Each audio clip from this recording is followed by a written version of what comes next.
আসসালামু আলাইকুম রহমতুল্লাহি ওয়া বারাকাতুহু। আমাদের এই উত্তরবঙ্গের জেলা নীলফামারীর ডোমার থানার চিলাহাটিতে আজকে প্রচুর বৃষ্টি হয়েছে। রাত 1টা থেকে সকাল 8টা পর্যন্ত, যার কারণে হয়তোবা আপনারা দেখতে পাচ্ছেন যে এই জমিগুলোতে আগে পানি ছিল কম। এখন দেখুন পানিগুলো অনেক পানি, প্রচুর পানি। সব যে জমির যে আইলগুলো ছিল সেগুলো এখন নেই।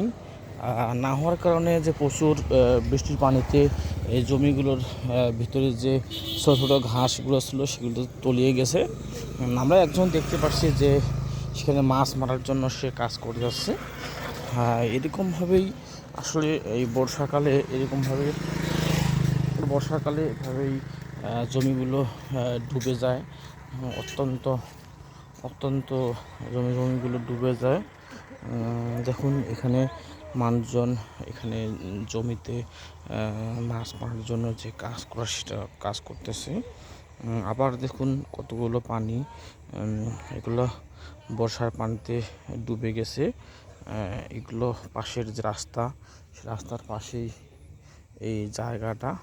আপনারা হয়তোবা লক্ষ্য করতেছেন যে মানুষ আসলেই যেভাবেই পানিগুলো অনেক এখানে অনেক পানি, যেখানে মাছ হয়তোবা থাকতে পারে,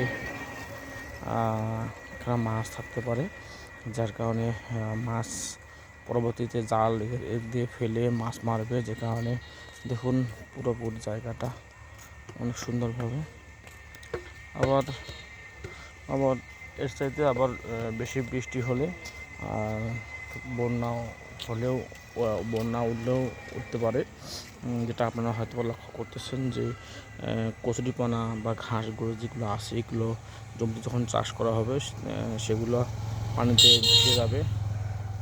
ভেসে যাবার ফলে যেগুলো আপনারা হয়তোবা খেয়াল করতেছেন যে এগুলো এক জমি থেকে অন্য জমিতে যাবে। এটা এটা অবশ্যই কচুরিপানাগুলো দিন দিন দেখতে পাচ্ছেন যে ওই সামনের জমিটা চাষাবাদ করা হয়েছে, সেখান থেকে অন্য জমিতে আসছে। এইভাবেই এক জমির কচুরিপানা অন্য জমিতে যায়, যেটা আমরা এর আগেও দেখছি, এখনও সেটা লক্ষ্য করতেছি। আর দেখুন যে পানি কী পরিমাণ পানি হয়েছে একদিনে। হ্যাঁ, দেখুন অনেক পানি হয়েছে, প্রচুর পানি। আজকেও রাতেও বৃষ্টি আসতে পারে, তেমনটাই মনে হচ্ছে। এই হচ্ছে অবস্থা আমাদের উত্তরবঙ্গ জেলার নীলফামারীতে সর্বশেষ অবস্থা।